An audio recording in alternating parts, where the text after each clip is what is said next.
2022 সালের পর থেকেই সময়টা ভালো কাটছে আর্জেন্টিনার। গত 3 বছরে ফিফা বিশ্বকাপ, মহাদেশীয় শিরোপা সহ 4টি ট্রফি ঘরে তুলেছে আলবিসেলেস্তারা।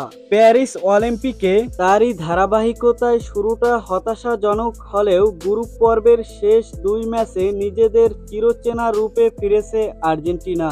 ইরাকের পর ইউক্রেনকে হারিয়ে প্যারিস অলিম্পিকে কোয়ার্টার ফাইনাল নিশ্চিত করেছে মেসির উত্তরসূরিরা।